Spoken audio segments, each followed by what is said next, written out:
Trade shows are a topic I can go on about for a long time. And I know I sort of dominated the conversation last time on the sales end, Dale. And so I know you have some thoughts about the marketing aspects of how to execute trade shows. Right. And again, we could probably do several shows just on either one of these aspects because there's a lot that people can do better, I think. Wanted to talk about booth design, pre-conference marketing, swag, and your marketing collateral. Those are the four big topics. In terms of booth design, we'll start with booth design because that's the flashy part that everyone likes to spend a lot of money on. And I would say easily 95% of the booths I see do not do a very good job. Would you agree, Owen? I guess it depends on how you define good job, right? So if we're doing like artistic and creativity, there's some that are clearly have a lot of thought put into them. The color coordination, I'm colorblind, but I'm sure the color coordination is fantastic. It depends on what the object of your booth design is going to be. And I think when I look around trade shows, I see a variety of different objectives, some of which I would say are not really not justified by the cost of being there. Right. And there's a difference between having a really nice design and having an effective design. And because there's a difference between doing arts and crafts and doing commerce. And for better or for worse, we're in the commerce business, not the arts and crafts business. Right. And so it's not enough that it just looks good. It has to actually execute on some jobs. And when I've been involved in booth design work, the thing that I always start with is what's the number one job that booth has to accomplish? And when I threw this out to my marketing teams, I've never gotten what I think is the right answer back. And the right answer is its number one job is to make people's feet quit working. That you're in a very crowded, very noisy environment. And if that booth does not visually stand out from the surrounding environment, everybody will walk past it and literally not even see it. You literally have, booth blindness where you cannot see what's right there because it is so much like everything else. And it's such a sensory overload environment in these conferences. And if that booth does not make people's feet quit working and make them just lock in place and stare at it, it doesn't matter what you say because no one's going to see it and no one's going to read it. And then the secondary job, once you've got them stopped, is pretty simple. What is it that you're offering? Who are you offering it to? And why should anyone care? And I'm astonished at how few trade show booths are capable of answering any of those three questions. And a quick anecdote, a recent conference, I walked up to a booth and there were two people there at the booth and they turned to me and they said, "We have a question for you. Can you tell what it is we do from the booth?" And I looked at the booth and I had no idea what they did. I had no idea what they sold, who they sold it to. They could explain it to me once I asked a few questions, but I didn't even know whether it was a service or a product. I had no clue. And so they were just way too clever with the taglines and the phrases that at the end of the day said nothing to anyone.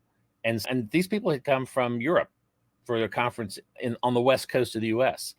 They had probably dropped 80 grand with all the people and the booth and everything else for a booth that was completely lost in the noise and that no one had a clue what they even sold or even whether or not they were even talking to them. So this is a symptom of a deeper problem, right? Which is how do we want to talk about our products and what do we do as a company? And if you went around, if you have 5 employees in your company and you ask them all a simple question, what does company X do? You're going to get probably 5 different answers. And that, to an extent, that's okay. But when you're doing messaging and you're doing a booth design, it's got to be crystal clear. And I think the error that I see most often is where people with their design shoot for the aspirational and things like smarter science. Company X, we do smarter science. And that's exactly the kind of booth that you describe where I'm walking by, I look at it, I have no idea what these guys do. These days, my first guess is usually, it must be a service organization if I don't see any physical products out there. But it's you have to play a little Sherlock Holmes. And in the 5 to 10 seconds I'm walking past and the people in the booth are frantically trying to make eye contact with me, I'm like, still don't really know what's going on. Yeah. And I think this is a specific, in some ways, this is not the disease, it's the fever. This is a representation of a broader issue that a lot of companies have, which is around very poor positioning. And just because you tell me you do smarter science doesn't tell me anything, because unless there are several of your competitors who are openly saying they do dumber science, you have not said anything that separates you from the competitors. Yeah. Here's a great one for life science: focused on patient care. Focused on patient care. Except, of course, the investors who are focused on profits, right? If you're trying to attract investors, you just replace focus on patient care with focus on profits. You get a lot more investors that way. But again, it's a value that just doesn't distinguish you from your competitors. Yeah, and a good rule of thumb there is that whatever statement you put on that booth or on your marketing materials that positions you, it is not a valid positioning statement unless your competitor is willing to state the counterfactual about themselves. So, for instance, I worked with a company a few years ago, had a brilliant product. It was a portable PCR platform, ran on a pair of dual ion lithium cells. You could hot swap the cells in the middle of a run. You could literally, it was the size of a toaster. You could literally drop this thing in a backpack, go into the jungles of Guatemala and run cutting edge PCR assays with this battery powered system. That was their differentiating feature. It was battery powered and portable. If you went to PerkinElmer and you wanted to buy a platform from them and you asked them, does it plug into the wall? They would say, of course it does, because that's something that they would commonly state about their own product that makes it different than your product. So if the booth next to you from your competitor isn't willing to state the opposite of what you're stating, you're not really saying anything. Let's see the notes here. The other thing too is using the booth to overly explain the product. No one is going to sit there and learn about your product from reading words off of your booth backdrop. That's what the salesperson's there for. That's why you bring salespeople with you to the conference. It's their job to explain the product. And the fact is that almost everybody walking past that booth is not going to be a customer right now. They might be a future customer, but almost no one is going to be in the market right now for what you're selling. And so what you want that booth to do isn't to tell them, the 135 features of your product. What that booth needs to do is to implant a memory in their mind of who you are and what you do, and a memory association to the category that you're in, and hopefully in a memory association about how you're different than other people in the category. So one or two very simple pieces of information, because 95% of the people that are looking at that booth, that's what you need to carry away with, because they're either never going to be in market or they're not in market right now. So how is that best put across? Should you have a picture of your product or service being performed, or should you have a phrase that succinctly describes the kind of person that uses your product? What's the best way to, assuming we have a very small bandwidth of what somebody's actually going to remember, I would say express it? Very visual, probably cut your word count down by 95%. These booths are way too packed with words. I think the rule of thumb is if you cannot communicate the core message of who you are, what you sell, what you're selling to, and hopefully why you're different within 3.5 to 5 seconds, you're going to lose most of the people. 3.5 to 5 seconds is a very narrow time window, but for the most part, that's what you're working with. And if you need 10 minutes to read everything on the booth, you've missed the point. Right. Yeah. So I think a good exercise is to think about the last trade show you were at and which booths do you remember aside from your own, aside from the one that your company had? Like maybe it's a competitor booth, maybe it's just something that caught your eye. What do you actually remember about it? And then go back to the same trade show like a year ago or 2 years ago. What do you remember from that? These things have very short shelf lives. So let's talk a little bit about pre-conference marketing, because as we talked about last week, the point of being at a conference is not to hand out swag, it's to meet people, because it's the one place where you can meet lots of people face to face that might be your customers. And everything that you're doing should be geared toward lining up meetings and having face to face conversations. And if you wait until you show up at the conference, it's too late, because everyone's ticket's already full. And so the thing that I have done to very good effect in the past is, one, start early, 8 weeks out at least. The other thing is to heavily rely on platforms like paid Google ads and paid LinkedIn ads. And what you want to advertise against, the keywords that you're trying to advertise against, have nothing to do with your product, because nobody's going to be looking for your product at this point. They're going to be looking for what hotel they're going to stay in, or what the conference schedule is, or who the exhibitors are, or what restaurants are nearby. And so the deal is that you want to come up, and will typically run these campaigns for 8 to 12 weeks. I'll typically run them with somewhere around 200 to 300 keyword variations that almost always start with a conference name, followed by schedule, venue, exhibitors, hotels, restaurants. There's a long list of the sort of ancillary things that people are going to be looking for to physically get themselves there. Here's a good one: how to get from the airport to the convention center. That's something Yes. that I always have to Google. Yeah. And the other thing is general searches for things like restaurants in the immediate vicinity of the convention center. And these are usually generalized searches because these are people from out of town who don't know the restaurants. So you can really go far afield and capture the people you're looking for, because you've got a large captive audience that are going to be all doing similar things within a very short period of time. And so the idea is to leverage that. But the key there is you need to get them physically to either you or to the booth if you're exhibiting. And what I do is all campaigns drive to a landing page.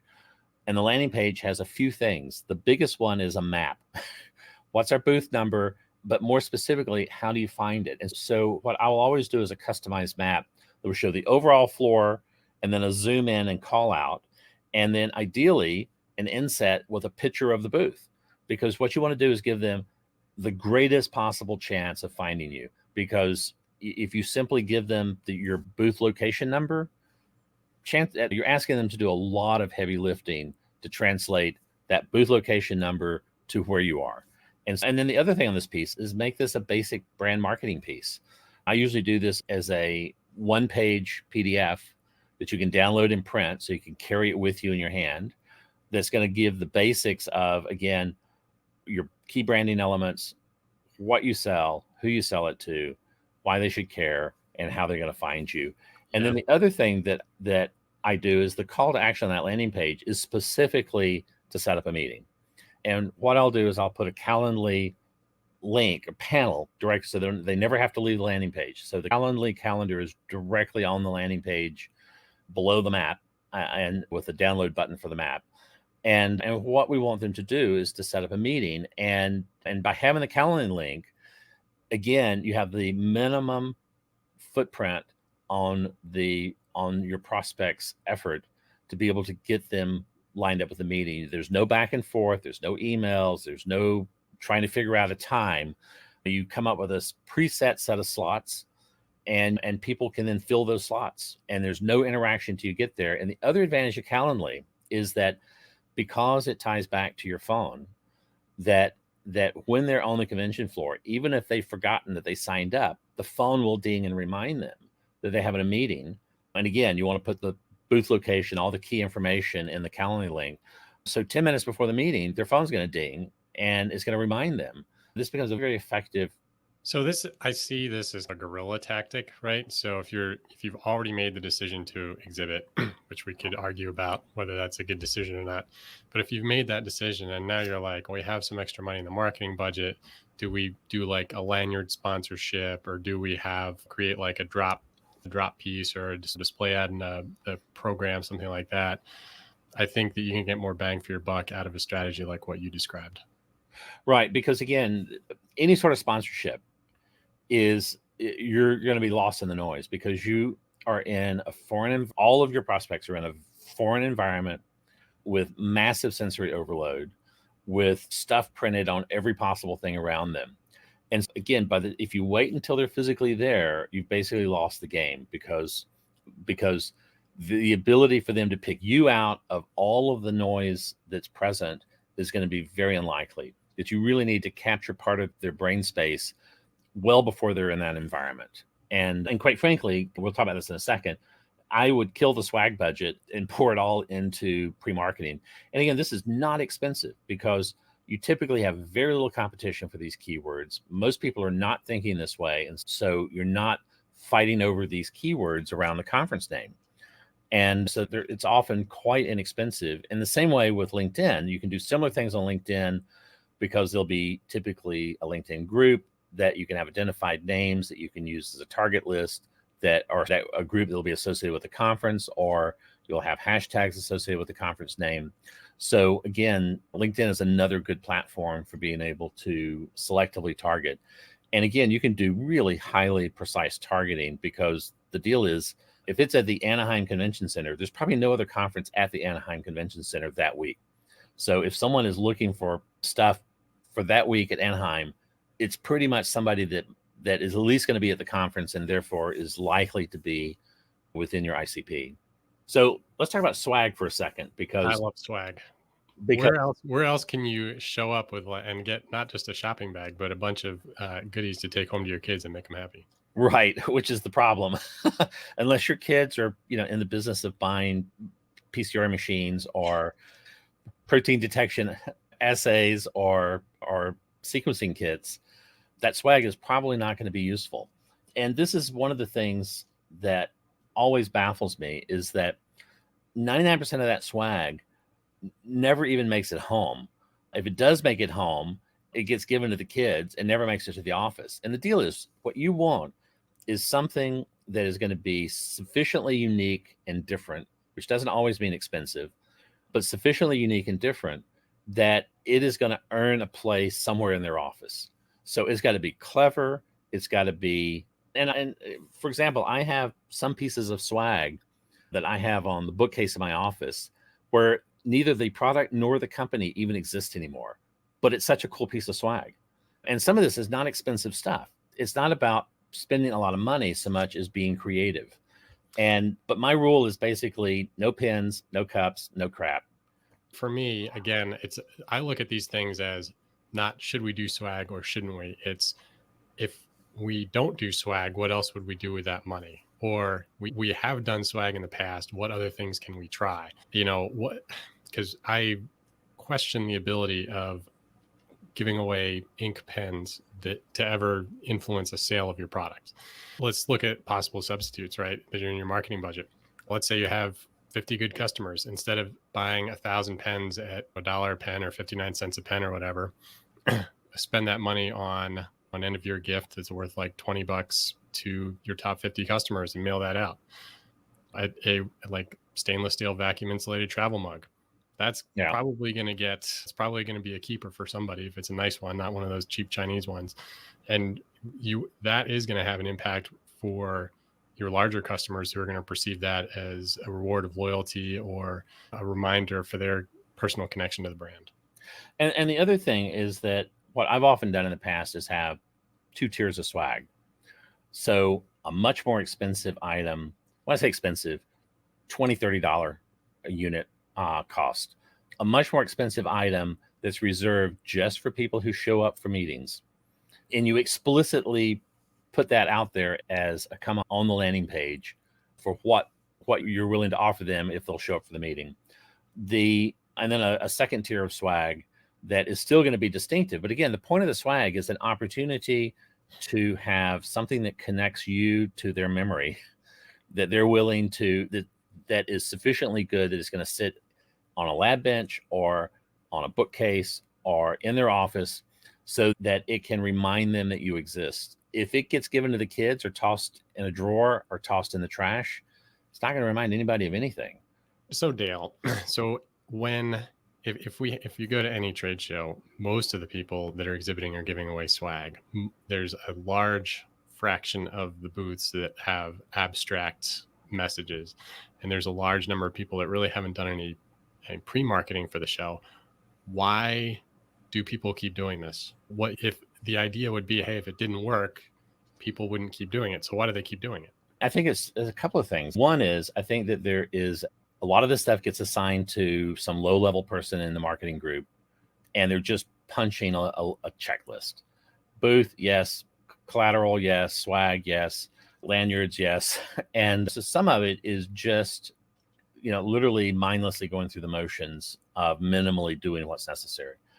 And the other problem, I think, is that everything here is an amplification of everything you're already not doing right.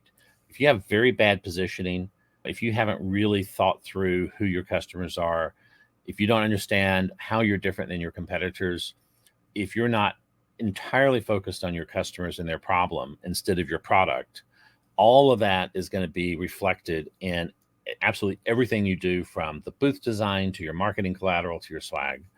And so a lot of this is companies that are obsessively focused on the product, obsessively focused on features and functions, have no clear understanding of how they're different from their direct competitors, from the options that their buyers would have, and have an overestimation of how important the product is, how amazing, unique, revolutionary it is. And therefore, they end up not communicating any of that. Right. So I have a couple of different answers for that question of why these practices continue going. And I deal mostly with smaller organizations, and there it's a lot of times the CEO or the number two person that's prepping and even sometimes staffing the show. And I think in those cases, people make the mistake of budgeting the dollars, but not budgeting the prep time. Right. So that's a critical mistake. If you're somebody even like myself, right, I'm planning to attend a show. I've got a lot of things on my desk, and the show date keeps inching closer. And pretty soon we'll be 4 weeks out. And that's normally my horizon for I want to have my prep work well underway for that. And I think a lot of people don't budget that time. The other thing that I see is I think people get misled or sort of chained to their results that they get from trade shows. And so if you have been giving away the pens and the swag at your last show and you walked away with 20 leads, I think there's a reflex to react to that by thinking if I didn't give away the swag, I would have had fewer people stop by the booth, or I would have had fewer leads. And unfortunately, these things a lot of times aren't done as controlled experiments. You will have one booth design and you'll use it for at least for 1 year. And you'll have one pile of swag that you order, and then you'll spread that out over 4 different trade shows. And so there's not enough experimentation with different tactics and techniques. I don't think you need to take the ideas that we're presenting here and wipe the slate clean and flip the switch. I think what you need to do is, of the shows that you're doing, choose some and start to experiment with different tactics, start to allocate your budget a little bit differently, and then start to measure what changes you see in the results. Right. And on a broader note, just because you do something and some other result occurs doesn't mean there's a connection between what you did and what happened. And the analogy I always give is that the greatest general in human history, Alexander the Great, who never lost a battle, he never went into battle without first having the priest read the chicken entrails. And he never lost a battle. But somehow I suspect it wasn't the chickens that did it. Not the chickens. Probably not the chickens. And so just because you're doing something doesn't mean that it's having an effect. That effect could be occurring all by itself based on other things that have nothing to do with the particular thing you're doing. And the only way you're going to find out that is to run some controlled experiments with what you're doing. So I think we should leave it there.